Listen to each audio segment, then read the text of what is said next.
reales, dirigida a futuros docentes de matemática de enseñanza secundaria. María Alexandra, te cedemos la palabra. Gracias, Avenilde. Buenas tardes a todos, gracias por estar acá. Además de lo que menciona Avenilde, mis directores de tesis son la doctora Galia Berger, de la Universidad de Quebec, y el doctor Sergio Chalet, del PROME, del IPN. Bien. Empezar con una pequeña problemática, ¿no? Como ustedes podrán ver ahí, tenemos una función correspondiente de x al cuadrado menos. Y bueno, el dominio de la función graficada es el intervalo cerrado 1, 6 y su codominio son los números reales. Entonces lo primero que nos preguntamos es, si modificamos el dominio, es decir, restringimos la función f, y solo consideramos a los números naturales pertenecientes al intervalo cerrado 1, 6, o por ejemplo, otra restricción posible sería considerar solamente los números racionales pertenecientes al intervalo cerrado 1, 6. ¿Podemos asegurar la existencia de una raíz de la función f? La evidencia empírica, o sea, la visualización, nos lleva a asegurar que la función definida en el intervalo cerrado 1, 6 admite una raíz. Ahora nosotros nos preguntamos, ¿cómo podemos argumentar formalmente esta evidencia gráfica? La construcción de una argumentación formal, en la construcción de esa argumentación formal, la propiedad de completitud real.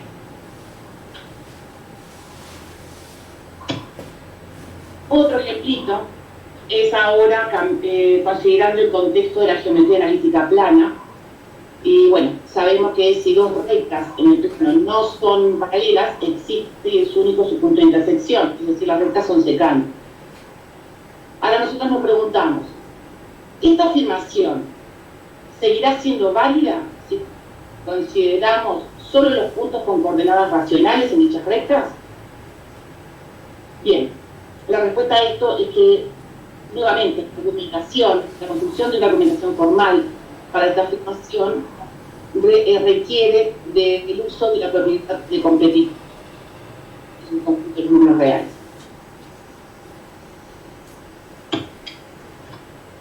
Ahora vamos a hacer una pequeña presentación sucinta de lo que es, de qué nos referimos con la propiedad de completitud del conjunto de los números reales. Entonces, para ello, vamos a considerar la idea intuitiva de la continuidad de la recta. Y en esta recta vamos a elegir un punto, denominado origen, y una unidad de medida. Bajo estas condiciones es posible entonces establecer una correspondencia entre los puntos de la recta graduada y los números reales. ¿Esto qué quiere decir? Bueno, que a todo punto real es posible hacer el número real y a todo punto real es posible hacer un punto de esta recta. De esta manera podemos considerar que la propiedad de continuidad de la recta puede pensarse en el conjunto de los números reales. Dicha propiedad en este conjunto numérico es conocida como la propiedad de completitud del conjunto de los números reales. Ahora, ¿por qué consideramos, por qué es importante la propiedad de completitud de los números reales? Esta propiedad, entre otras cosas, nos permite demostrar la validez de muchas propiedades en el campo del análisis matemático, como por ejemplo que toda función continua definida en un intervalo cerrado tiene máximo y mínimo absoluto, lo que usualmente conocemos como el teorema de Weierstrass. También nos permite probar que toda función continua definida en un intervalo cerrado con valores funcionales de distintos signos en los extremos del intervalo admite al menos una raíz, conocido también por el teorema de valor intermedio o el teorema de Bolzano.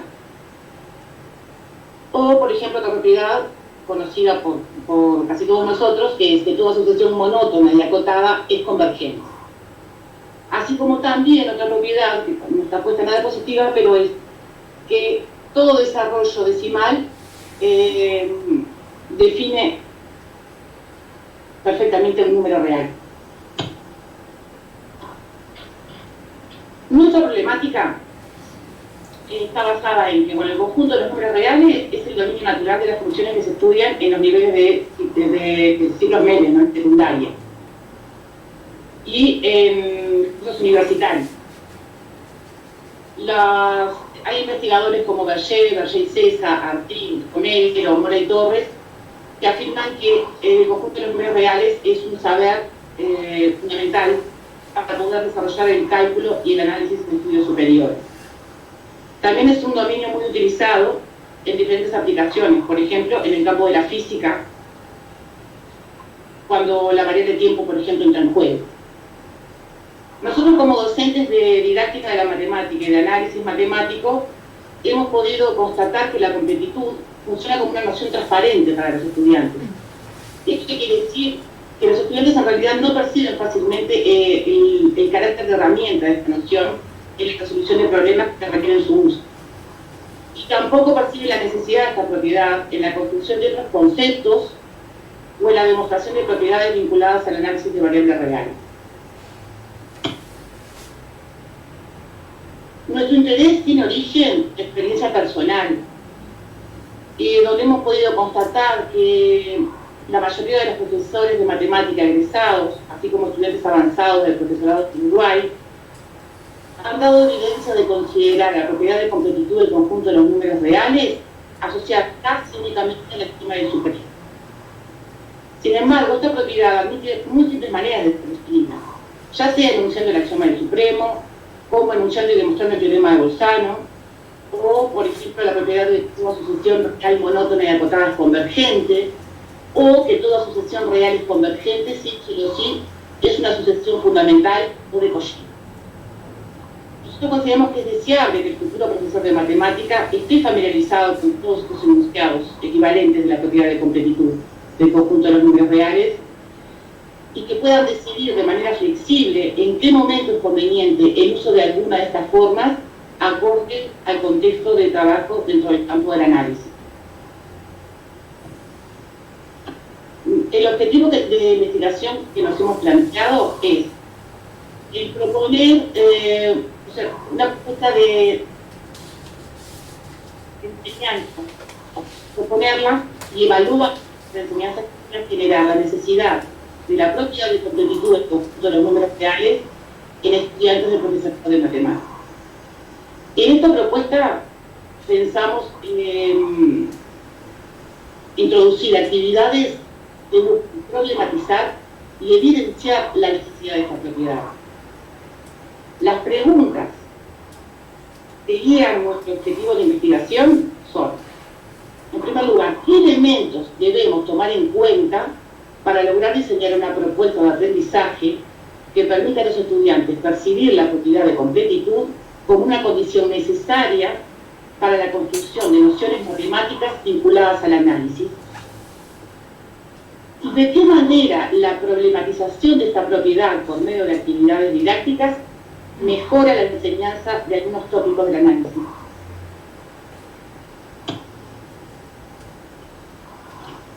En nuestro estado del arte organizamos las revisiones bibliográficas en dos grandes categorías. Una de ellas son las investigaciones que estudian las concepciones de los estudiantes respecto al conjunto de los números reales en general y a la propiedad de completitud en particular. Y por otro lado, las investigaciones que proponen el diseño de actividades de enseñanza buscando mejorar los aprendizajes acerca del conjunto de los números reales en estudiantes de profesorado de matemática, en estudiantes universitarios y en estudiantes de nivel secundario. En la primera categoría tenemos, por un lado, las investigaciones que estudian las concepciones de los estudiantes vinculadas a la noción de completitud del conjunto de los números reales. Acá, por ejemplo, tenemos las investigaciones de Hernández y Trigueros, donde dan cuenta de que los estudiantes presentan serias dificultades para conceptualizar la noción de supremo y un subconjunto de números reales. Y estos estudiantes, en su mayoría, no son capaces de hacer uso de esta noción en la construcción de nuevos conocimientos matemáticos. Estas dos investigaciones en particular abordan el estudio de la conceptualización del supremo en los estudiantes universitarios. Y tenemos, por otro lado, la investigación de Berger del año 2010, donde la autora particularmente sí analiza las construcciones de los estudiantes vinculadas a la propiedad de completitud del conjunto de los números reales. Berger afirma que la propiedad de completitud se presenta como una noción transparente para la mayoría de los estudiantes y considera que es necesario pensar en actividades de enseñanza para que esta noción deje de ser. Por otro lado tenemos las investigaciones que analizan las concepciones de los estudiantes vinculadas al número real en general. Bueno, acá podemos citar las investigaciones de More Torres, Chiro Pisaki, Reina Vilelmi, Carranza y Laza. Los investigadores afirman que los futuros profesores, todas estas investigaciones están vinculadas a las concepciones de futuros profesores de matemáticas. Y afirman que los futuros profesores desconocen explícitamente la propiedad de completitud del conjunto de los números reales. Solo algunos estudiantes conocen solo algunos números irracionales, como por ejemplo el raíz de 2, pi, el número e. Presenten dificultades para tratar la cardinalidad del conjunto de los números racionales, del conjunto de los números irracionales y del conjunto de los números reales. También dificultades para distinguir el conjunto de los números racionales del conjunto de los números irracionales. No comprende la necesidad de la existencia del conjunto de los números irracionales. No distingue entre la densidad y la completitud de un conjunto numérico. Las investigaciones vinculadas a las concepciones de estudiantes universitarios en general, estas investigaciones son la de Sepulcre, Vivier y Durand-Guerrier, Soares, Ferreira y Morel. Estos investigadores afirman que los estudiantes universitarios cometen errores en el manejo operatorio, en el uso de las propiedades de estos conjuntos numéricos. También afirman que confunden a los conjuntos de los números racionales y el conjunto de los números irracionales. Y además, creen que la densidad del conjunto de los números racionales y de los números reales se presenta como un obstáculo al momento de distinguir a estos dos conjuntos. Las investigaciones que abordan el diseño de situaciones didácticas, entre ellas está el trabajo de Acevedo, donde la investigadora diseña una secuencia didáctica para mejorar la conceptualización de la noción de supremo de su conjunto de números reales. El trabajo de González, donde esta investigadora presenta el diseño y la implementación de una propuesta didáctica para el nivel secundario que busca aproximar el número áureo a partir de sucesiones de números racionales. En particular, este diseño presenta una propuesta de modelización en un contexto real.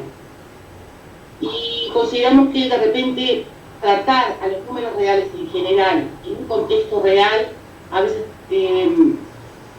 puede ser sumamente difícil, ya que en realidad en contextos reales lo que generalmente usamos son algunos números decimales.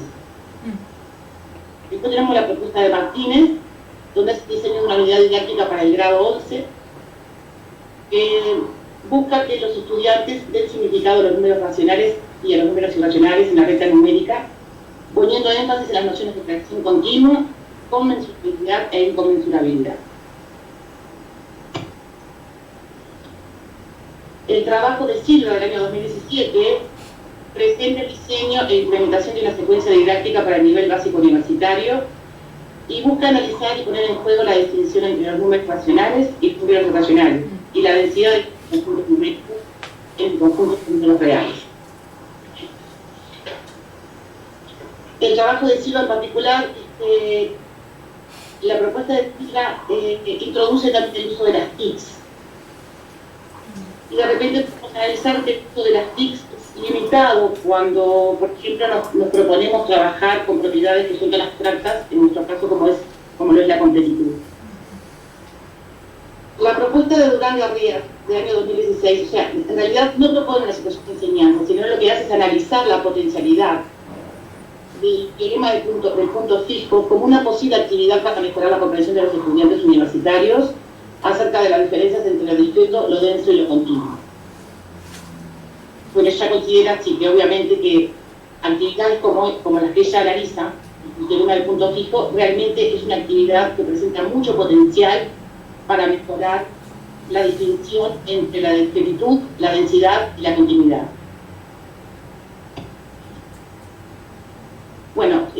con estas investigaciones nosotros hemos podido constatar que son todas las investigaciones que se han dedicado a estudiar las concepciones de los estudiantes, particularmente sobre la propiedad de completud de los números reales, lo que nos permite inferir que es un área poco explorada aún. Es decir, que esto nos permite también mostrar un poco la pertinencia de nuestro objetivo de investigación.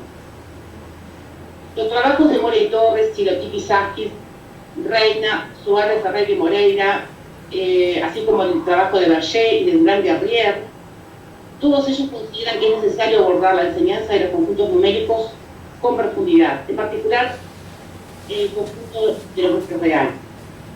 Haciendo especial énfasis en las características del conjunto de los números reales y particularmente en la formación de los futuros profesores de matemáticas, ya que argumentan que, bueno, que este saber, por ser ellos futuros profesores de matemáticas, es uno de los saberes que van a tener que ser traspuestos en el sentido de llevar al aula en los cursos de educación secundaria.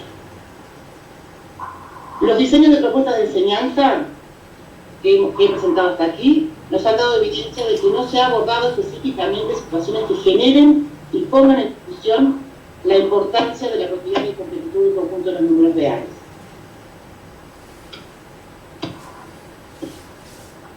Bueno, esto en realidad es una primera presentación y estamos en los inicios de nuestro trabajo de investigación.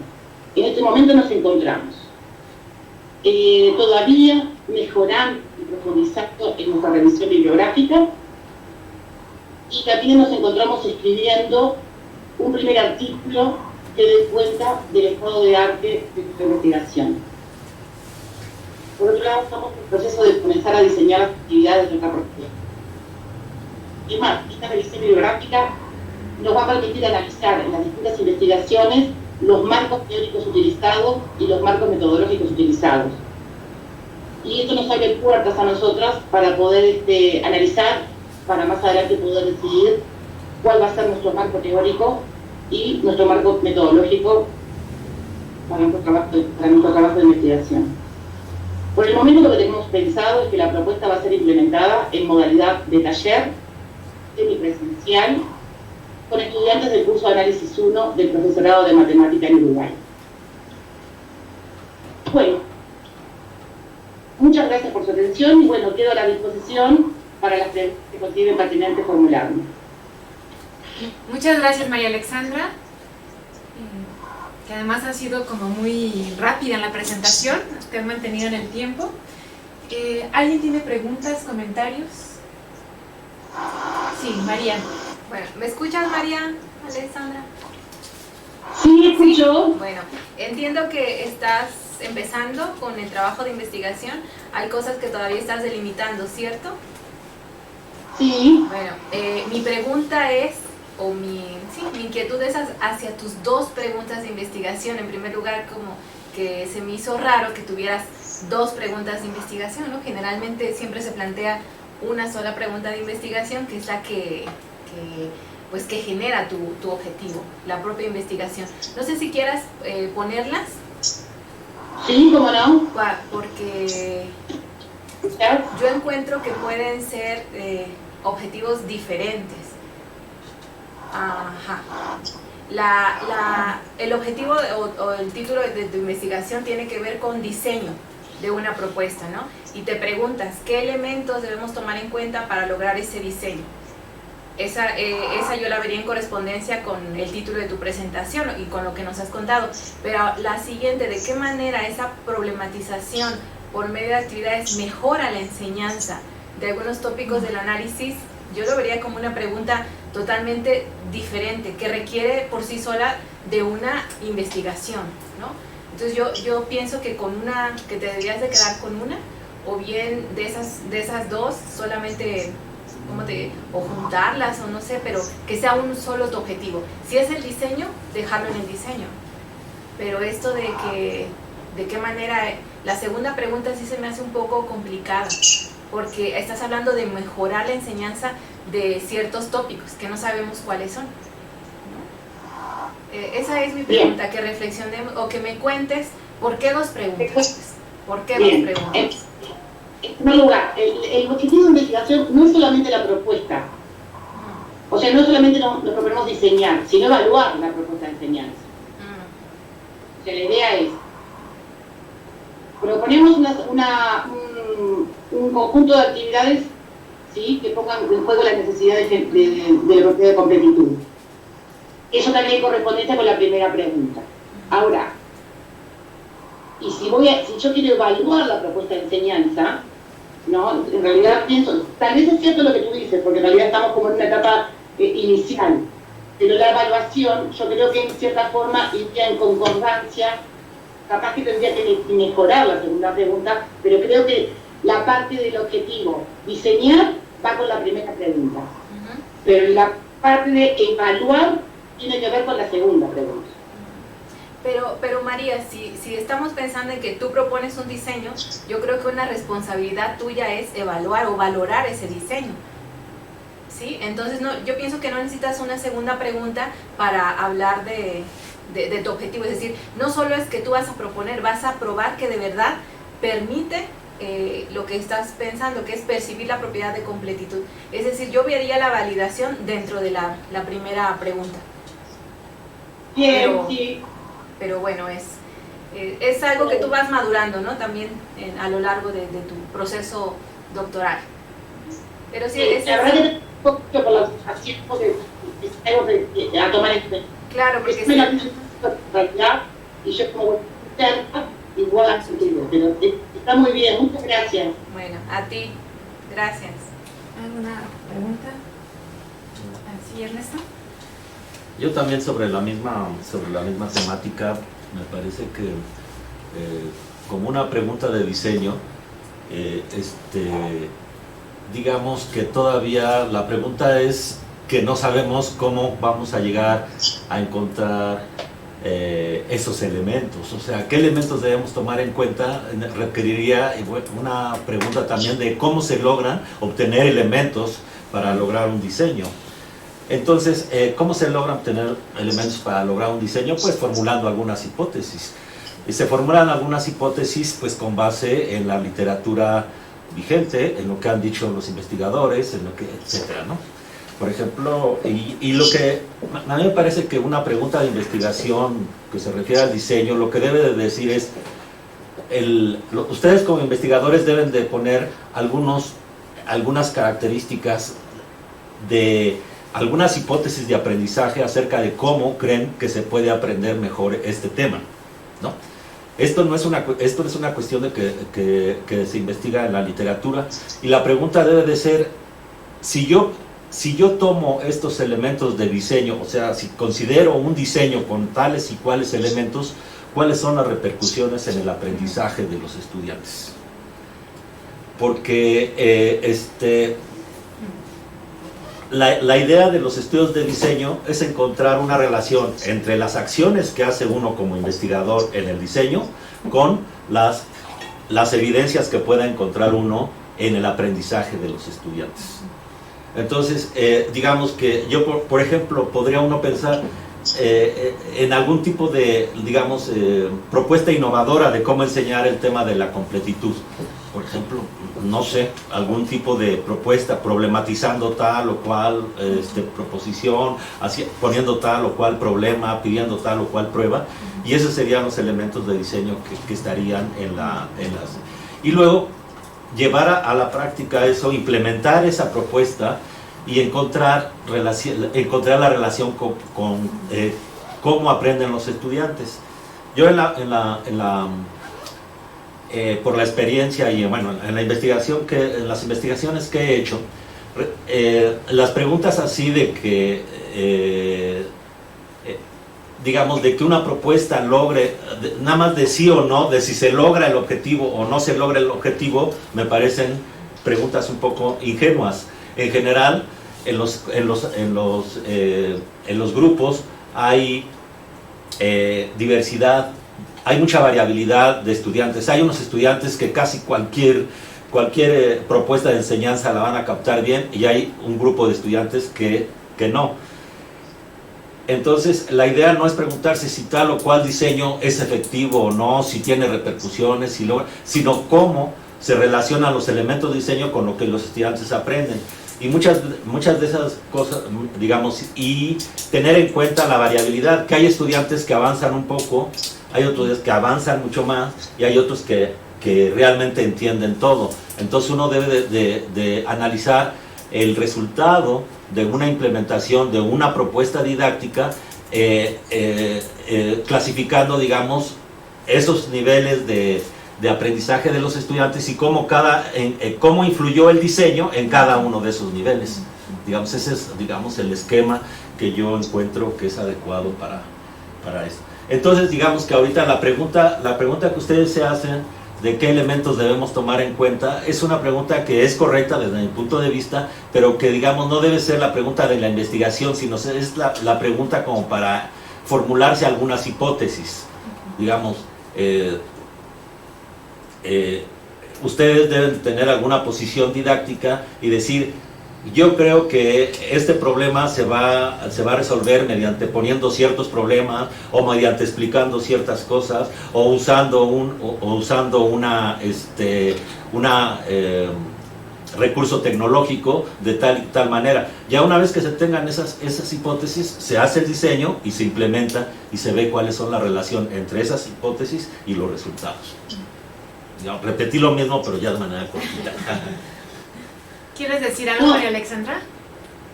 En realidad, sí es cierto, nosotros ya tenemos hipótesis al respecto. En realidad pensamos, en primer lugar, como lo decimos en la problemática, que los estudiantes en su mayoría asocian la propiedad de completitud casi exclusivamente a la axioma suprema.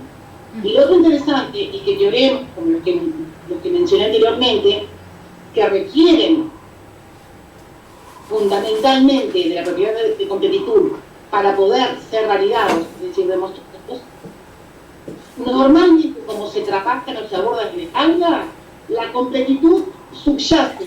Entonces la idea es, si la completitud, además de ser todo, queda escondida, sin problematizarse en la demostración de esos teoremas, es decir, queda como dormida, no se saca a la luz. Esa es la hipótesis que tenemos. Es decir, la idea es sacar la luz, donde consideremos pendiente, sacar a la luz, miren cómo vive acá la esquema de la propiedad de completitud. Miren en esta situación cómo vive la propiedad de completitud. La idea sería esa, ¿no? Pero bueno, muchas gracias. ¿Alguna pregunta? Bueno, María Alexandra, yo escuchaba la reflexión de Ernesto y me pareció súper interesante. Creo que, de hecho, cuando él iba como diciendo esos elementos, pensaba en la primera parte que habías expuesto en los problemas, cuando cambiabas como la pregunta, ¿no? Si yo parto como una función definida en este intervalo, ¿no? Pero luego cambio el intervalo, ¿qué va a pasar con lo que yo estoy aseverando, ¿no? Que por ejemplo que es continua, ¿no? O que va a haber un punto... sí, bueno, que va a ser continuo, ¿no? Que vamos a encontrar para cada elemento del dominio, uno en el contradominio. Y me parece que sí, hay elementos que van, que realmente están jugando como hipótesis, ¿no? Pero faltaría como esa sistematización quizá de las hipótesis, formularlas explícitamente y considerar cuáles son las que van a entrar en el diseño, ¿no? Y otra cosa que estaba pensando es que aquí veo que lo que ustedes están formulando como hipótesis tiene que ver o atañe estrictamente al análisis matemático. Pero estaba pensando si eso tendría aplicaciones en otras áreas. Y pensé en algo que en ingeniería se usa y se llama muestreo. Y me hiciste pensar en eso porque tú hablas en tus referencias, en el análisis de las investigaciones que nos presentaste, dices que hay por ejemplo, hay una diferencia entre discreto, denso y continuo, ¿no? Sí. Y entonces eso me hizo pensar en algo que usan cuando uno quiere pasar de lo continuo a lo discreto, ¿no? En fenómenos de la vida real, por ejemplo, cuando tienes el tiempo que es continuo, pero tú no puedes analizar todo el tiempo, entonces tienes que discretizar. Por ejemplo, cuando analizan la actividad eléctrica del cerebro y quieren saber por qué una persona tiene epilepsia, ¿no? Entonces le graban 24 horas de actividad cerebral. Pero no, es imposible analizar todos esos datos, que son muchísimos datos, ¿no? Entonces lo que hacen los investigadores es muestrear Y eso quiere decir que van a discretizar esas señales, ¿no? Van a considerar como pedacitos y luego otros para poder hacer el estudio. Entonces hay un elemento ahí clave que tiene que ver con decidir el muestreo que permite tomar una muestra válida, pues, sin que pierdas demasiada información. Y creo que a lo mejor también ahí subyace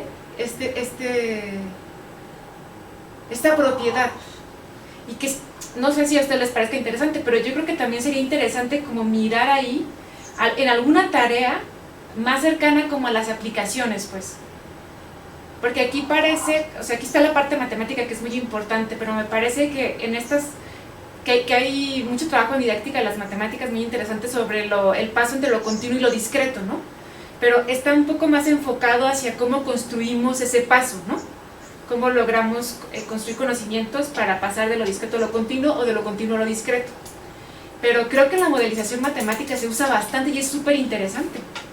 Bueno, en estadística también, ¿no? Hay entre lo discreto y lo continuo. Y creo que esa es como... este pasaje entre lo discreto y lo continuo, esta relación entre lo discreto y lo continuo es mucho más general que esta, ¿no? Que esta propiedad. Pero me parece que sería como interesante explorar si puede haber una relación. Porque ahí sería como, las implicaciones son más fuertes, creo yo.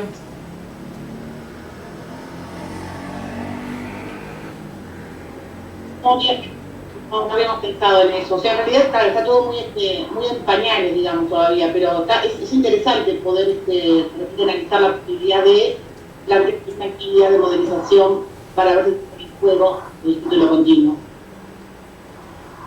Muy bien. ¿Alguien tiene algún comentario? Sí. Amelia, ¿quieres comentar algo? Bueno, como comentario tengo que estamos en este momento en una fase preliminar. Me quedé pensando en esta pregunta que hizo la primera profesora sobre las dos preguntas. Efectivamente, la segunda tenía más que ver con una posible, como podríamos decir, como consecuencia de este trabajo. Es una especie de continuación de este trabajo, ¿no? Ver de qué manera se podría, o cuál es el impacto que puede llegar a tener la problematización de esta propiedad en la enseñanza de algunos tópicos de análisis. No es directamente, como decíamos, no está directamente relacionado con el objetivo de esta investigación, sino que podría llegar a ser una continuación, una posible continuación. Yo creo que estas dos preguntas nos ayudan a reformular un poco y a precisar mejor las hipótesis, a pensar en explicitarlas más. Las hipótesis, la verdad es que hasta ahora habíamos más pensado en objetivo y en preguntas, y no tanto en la posibilidad de definir hipótesis y tratar de confirmarlas o rechazarlas mediante un diseño, sino más bien pensar en, bueno, no sé, me parece que eso es una cosa a pensar. Yo creo también que este trabajo que mencionó Alexandra, discreto, denso, continuo, justamente la idea viene a romper un poco esa dicotomía entre lo discreto y lo continuo, dejando pasar la dimensión denso y ver en ese sentido qué pasa. Tomamos también a venir de esto que vos sugerís, de pensar en las aplicaciones. Sin embargo, yo lo veo menos posible, porque en realidad estamos pensando en el aprendizaje de una propiedad teórica. Justamente el problema didáctico se plantea cuando se sale de lo concreto, de la aplicación real. Se busca precisar las características del modelo matemático. Pero bueno, tal vez aunque sea para mostrar en qué sentido la aplicación real no vendría a jugar un rol, tal vez es algo a pensar, es algo a pensar. Hasta ahora no estaba mucho dentro de la esfera de lo que estábamos pensando como diseño para el aprendizaje de la completitud. Por el resto, nada, en mi primera experiencia con CICATE, con el Domain, estoy contenta de participar, de acompañar a Alexandra junto con Sergio en este camino. No tengo otros comentarios para hacer sobre su presentación ni sobre su tema. No tengo preguntas para hacerle a ella, digo, nos reunimos toda la semana y tenemos suficientes charlas ella y yo pero bueno, contenta de haber participado de esta presentación. Igualmente, Analía, ha sido un gusto para nosotros que hayas podido participar y escucharlas y pues conocer el avance de la tesis de María Alexandra. María Alexandra, pues te deseamos que sigas con este trabajo y bueno, estaremos ansiosos de verte el próximo año para ver qué es a lo que has llegado. Y bueno, damos por concluido el trabajo del día de hoy, los esperamos el día de mañana. Voy a revisar el horario. Mañana iniciamos a las 10:30 de la mañana, tenemos 3 presentaciones en la mañana y 3 en la tarde. Entonces los esperamos con nosotros y les agradecemos su paciencia y también les invitamos a que participen a través del Facebook para que pueda haber también interacción con ustedes. Muchas gracias a todos. Muchas gracias. A ustedes también, por las preguntas y por la atención. Y bueno, estamos en contacto entonces.